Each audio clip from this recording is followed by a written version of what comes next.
listener production. A warning. This episode contains references to suicide. Please listen with care. Hello, I'm Dan Mullins, Executive Producer of Crime Insiders. Welcome to our Rewind series, where each Wednesday we feature an episode from our back catalogue. This week, it's Brent's chat with Beth Docksey, a New South Wales police officer who has dealt with some of the most extraordinary challenges police officers face when we ask them and expect them to keep the community safe. As you'll hear, a critical incident at the Eastwood Shopping Centre in Sydney led her husband Glenn down a path that not many understand, one which culminated in a horrific incident years later.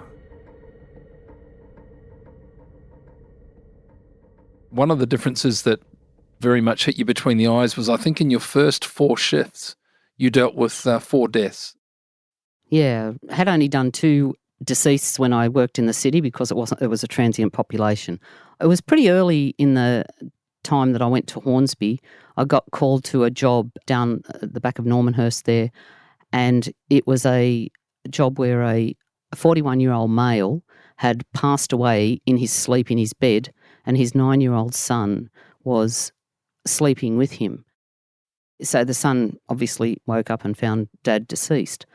When I got called to that job, I stopped out the front of that home in the car and I just whelmed up with emotion. And next thing I found, I was bawling my eyes out whilst I was sitting there in the car before I could pull myself together.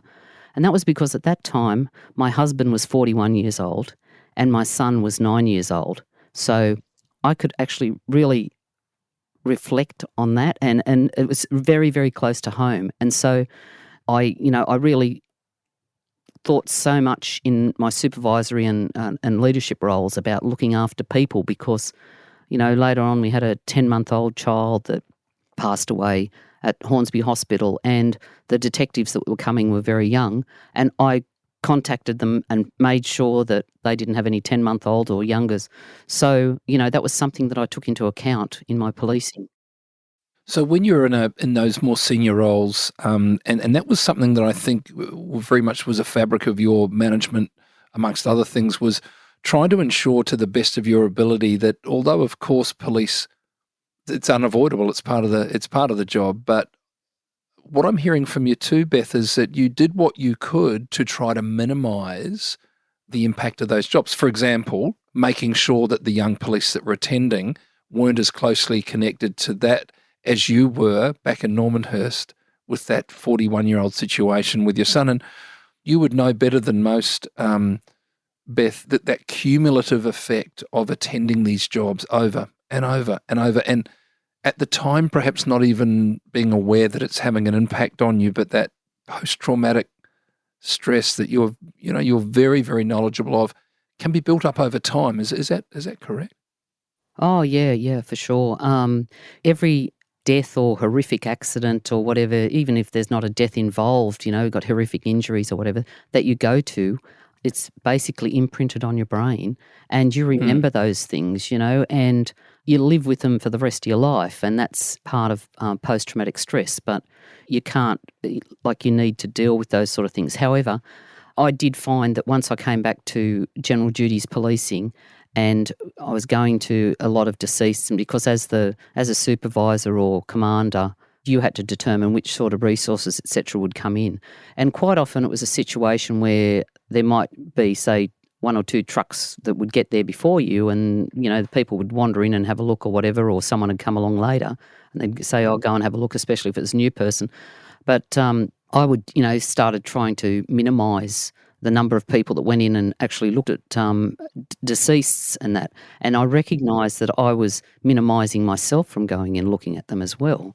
So after a few years back on general duties, I realised that I was practising avoidance behaviour in going in to actually look at deceased because it was just impacting quite a lot on me. And back in those days, whilst there was some psychological services available, they weren't available on the scene at the time and all of that sort of stuff. So it was quite difficult back in the late 90s, early 2000s in dealing with all of those things, yeah. this was something very, very important for you, not only, as you've already spoken about, ensuring that police that are attending jobs are those that may not be too confronted by the circumstances of the job. Also, you mentioned back in the day, the intervention for stress and that type of thing was fairly low key. There might have been one psychologist floating around in head office that nobody ever sort of really saw or knew existed. But that's changed, and I think you did some work in that role too, particularly for your command area of Albury, to ensure that after a traumatic event such as a fatal or something such as that, that you did ensure that your staff had access to psychologists and that type of thing.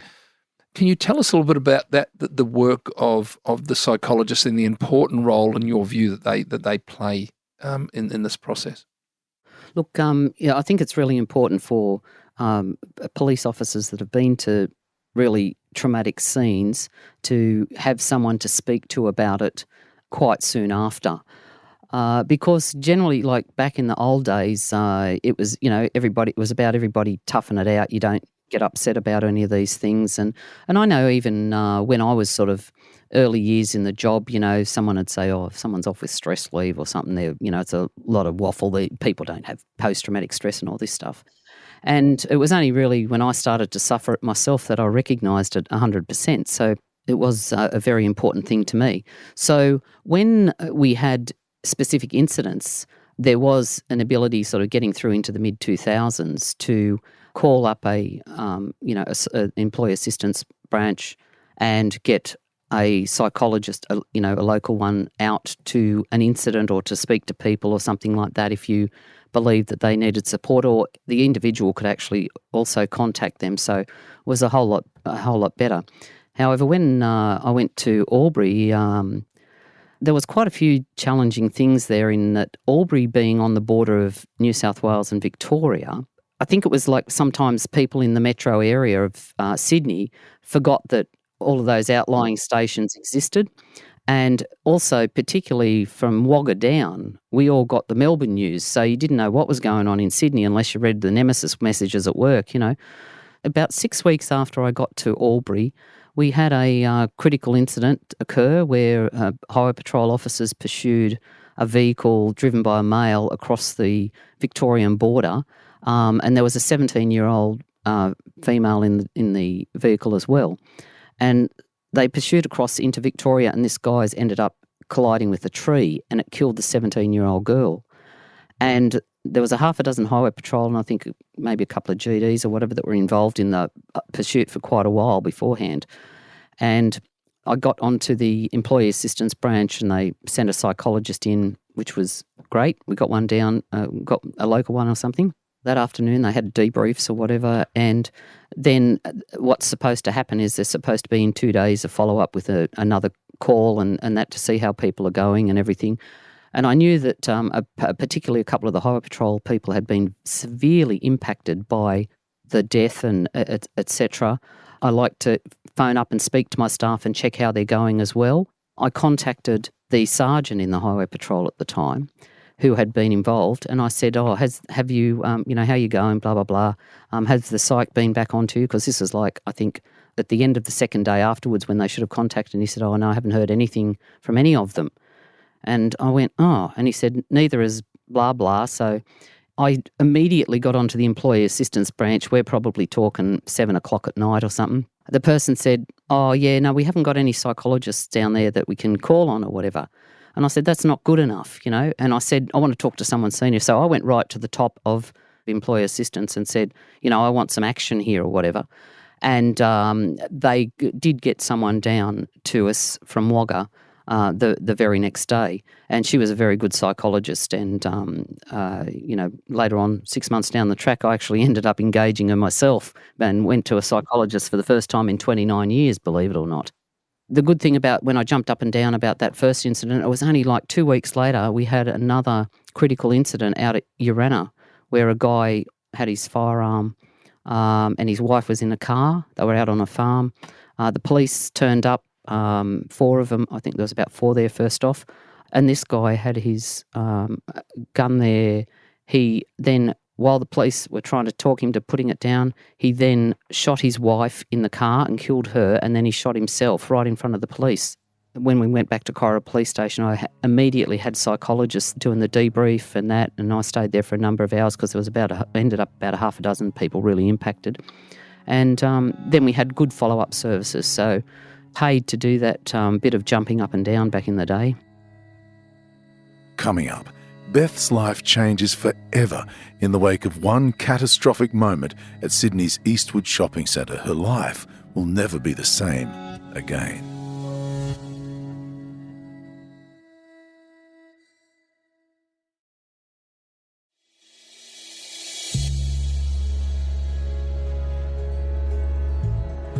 Now, Beth, as you know, and you've clearly articulated, policing is often a culmination of attending tragic events, which are life-changing events for those involved, their families and everything else. In the time that you're in the job, along 30-odd years, 35 years, probably no more tragic an event than that involving your then husband at the time, Glenn Sturton. Now, Beth, I'm very mindful that this is an extremely traumatic event, and I'm only wanting to chat to you or for you to chat about this if you're 100% comfortable in doing it. I guess this is an extension of your passion with regards to the effects of post-traumatic stress.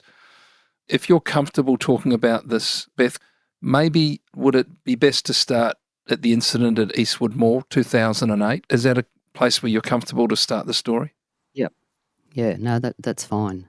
Back in early 2008, my husband, Glenn, was working at Eastwood Police Station, and at that time I was down at Parramatta.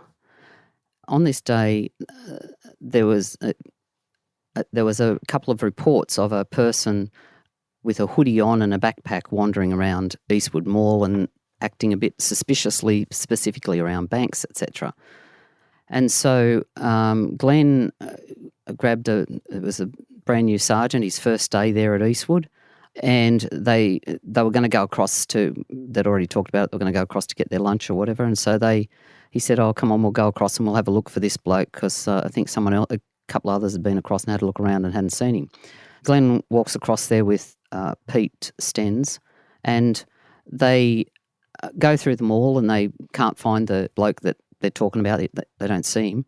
Anyhow, they're walking back they've grabbed their lunch, they're walking back, and the scenes of crime officer that was working at Eastwood, she came up to them and said, oh, look, there's that bloke up there who's wandering around, the one that I think that they've been talking about on the radio. Glenn and Pete Stens went up the mall because the bloke started walking away from them, and they called out to him to stop, and he just ran away. Anyway, he ran off left, and then he went left again into a laneway that was at the back of Eastwood Mall, and he was running down that lane, and Glenn and Peter were pursuing him. Next thing, he's ducked into a loading bay, and Glenn and Stenzi have run down there, and he started firing shots at them, fired about 7 or 8 shots at them. They returned fire, and one of those shots hit this guy in the stomach. He was only a young bloke, I think about 17 or something. The young bloke then took the gun that he had and put it to his head and shot himself in the head. I didn't know it till later on, but Glenn actually did see that happen. After that, they called in other police and the dog squad came, and they had to go in and determine whether he was still alive or deceased or what.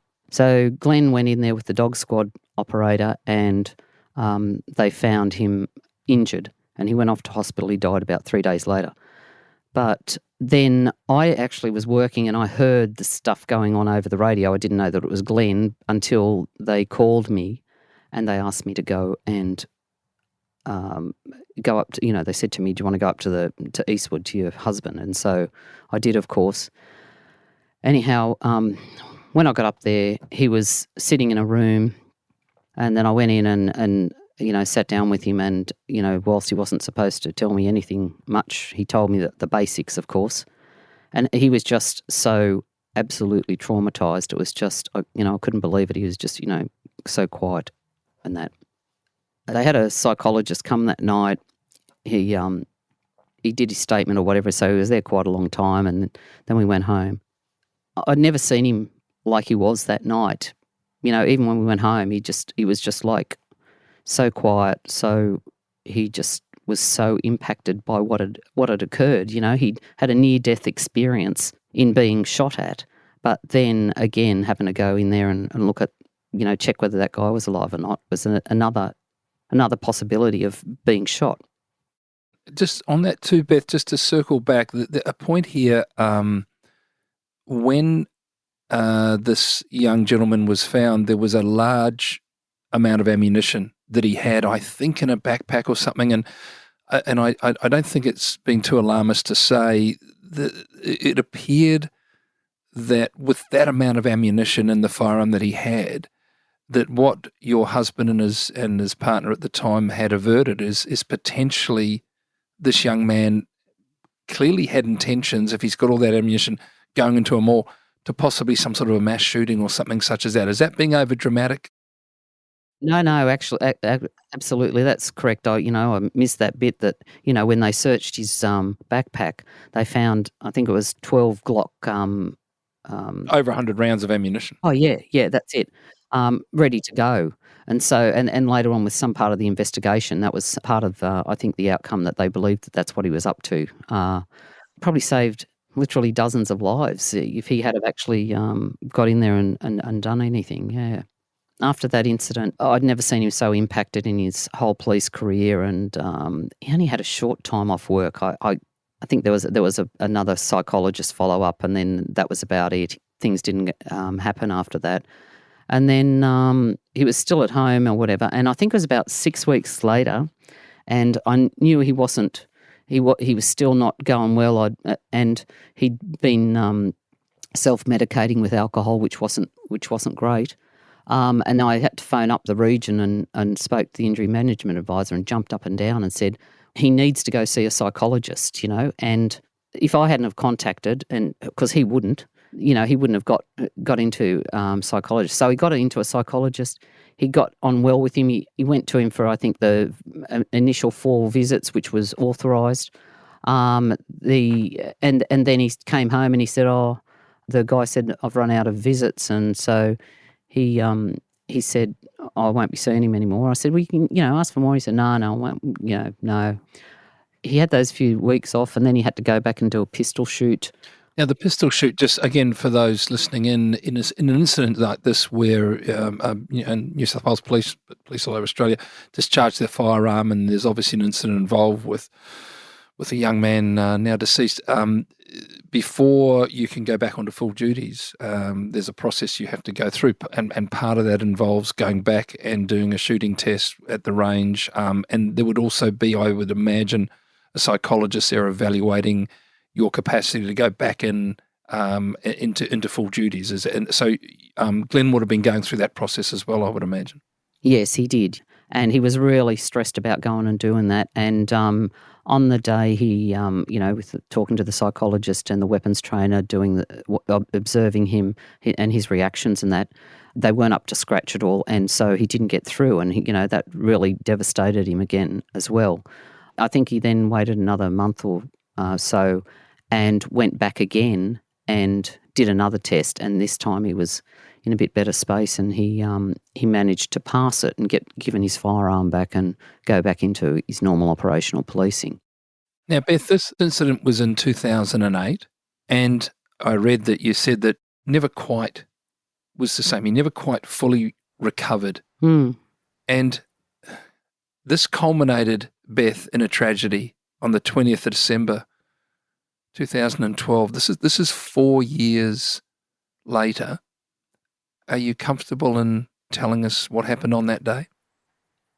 Yeah, I just want to make a comment there in terms of when, we talk about, getting better from post-traumatic stress. I think that at the end of the day, whenever we have all of these incidents occur, we live in parallel with them for the rest of your life. You never forget it. Some people can recover very well from post-traumatic stress. Others take a longer time. The key to it is that you need to live in parallel with it, not live in the present with it. So you can't change the past, you can't predict the future, and you need to stay in the present and live your life in that environment. And so that helps you to recover from post-traumatic stress and move forward in your life. So in terms of Glenn, as I said, he self-medicated with alcohol. He was still quite impacted by the whole issue. And after we moved to Albury, because he'd been at Eastwood for such a long time and had so many good friends there and got on so well, he found it quite difficult settling in at Albury and working with the new team, etc. We had some challenges or whatever in our relationship, and we actually separated about 5 weeks before that. And then he'd, continued on working there, and one day on the 20th of December, he came to see me, and we had a short discussion, and then all of a sudden he pulled out his firearm and he shot himself in the head. And at the time, initially, I thought that he was going to harm me, but he didn't. But also, I think that probably he was trying to demonstrate to me how he felt and what he saw when that young man shot himself in the head that day, because even though he didn't tell the investigators that he saw the whole thing happen, he told me that he saw him put his gun to the head and he saw his brains being blown out the other side. And so I don't know if that was, he was just trying to demonstrate to me how difficult it was for him to move on and live his life after that incident. So, yeah, it was just an absolutely tragic day, and he was taken off to the hospital, and a couple of hours later I was there with him, and because they told me that he wasn't in a good situation, and I went there and I said, "Oh my God, you didn't have to do this. There's so many other ways forward." And he passed away shortly after. And so it's just an absolute, it was an absolute tragedy for anybody to get to that stage. And again, it's, mental health issues and post-traumatic stress that occurs in the police, and not only police, in ambulance, fire brigades, all sorts of essential services, armed forces, etc., that do impact on so many people. And so it's so important, and that's something, again, after that I continued on with, that is about supporting people and making sure that they got support. And I mean, obviously, like I mentioned before, I used the psychologist that came in at Albury for the first time in my 29 years of service, and she was the one who helped me get through Glenn passing away and the way what happened. And originally I was going to have the whole area of the station there, it was actually my office, remodelled, like knocked down and all changed and everything. And she knew I wanted to go back to work because I felt I was the same as any other widow who would, their husband passes away, they have to move on in their life and go back to work, etc. And so that's what I wanted to do, was go back to work, because I loved my job, I loved Albury, I loved what I was doing, and that was what I wanted to do. And so she helped me to get back to work, to actually get back into the station, get back to work, rather than knocking the place down. And she said that, because I was really worried about what other people would think and how they would feel when they walked in there. And what she said was, each individual person has to deal with their own issues and manage their own issues in terms of any incident, and including this one. So I did change it around a little bit in there, but I managed to get back to work, and then I managed to work for another 3 or so years after that. But again, the post-traumatic stress that occurred with me and sort of the build-up, like other stuff where it had been in previous service, it all started getting, worse and worse. And I realised that, at the end of the day, it had impacted, everything had impacted on me too much, and I needed to, move on and look after my own mental health and my own just general health. And, and it impacted on my children and all of that stuff too, of course, and Glenn's parents. So it was impactful time in our lives. Yeah. Thank you. Thanks for sharing that, Beth. That is not an easy discussion to have, and I guess the good that can come out of discussions of this nature is bringing to the forefront the issues of post-traumatic stress, the nature of it, how insidious it is, and what can occur tragically when perhaps it's not addressed in the way and thoroughly enough, or in the way that it should be. You continued within the job for, as you said, for a few more years. You medically retired from the police in 2017. But Beth, in the true champion spirit that you showed through your career, you transitioned from policing to devoting yourself into working within the community, particularly involved in volunteer work, supporting ex-police, emergency services, I think ex-military staff. And to this day, I think, Beth, your time is taken up by working in roles, New South Wales Police Legacy Backup for Life, the Murray River Retired Former Police Association, Bowls Great for Brains, Police Legacy. And I think I'd be right in saying a lot of your motivation to the work that you do and the wisdom that you bring into that role is to continue to share with others the importance of understanding, dealing with, and talking about post-traumatic stress and the impact that it can have on individuals and families and communities. Yeah, that's right. It's because that's the thing. It's it not only impacts just on say the police officers, but it can also impacts on their families, etc. So it's important that they're supported too. You saw in your personal experience more than anyone should have to, during that 35 years in the job. And I just want to thank you so very much for your honesty.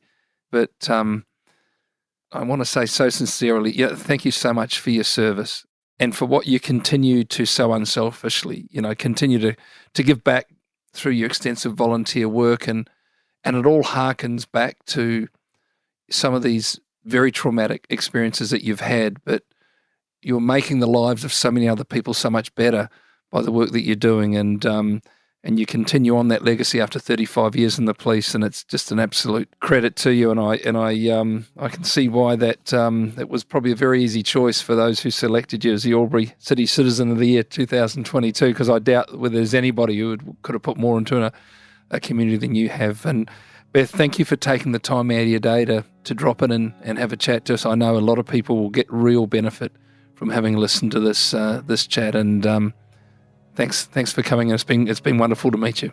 Thank you very much, Brent. It's been a pleasure and nice to meet you. And it's really important that we get that message out there that there is life after policing, and we can move forward and have wonderful lives, happy, social, all of that stuff. And it's just, we've got to make the decision to do it. That's all we have time for in this Rewind episode. If you know someone who loves true crime, recommend our series to them. And check out our favourite clips. Search Listener Crime on TikTok or Instagram. I'm Dan Mullins. Thanks for listening.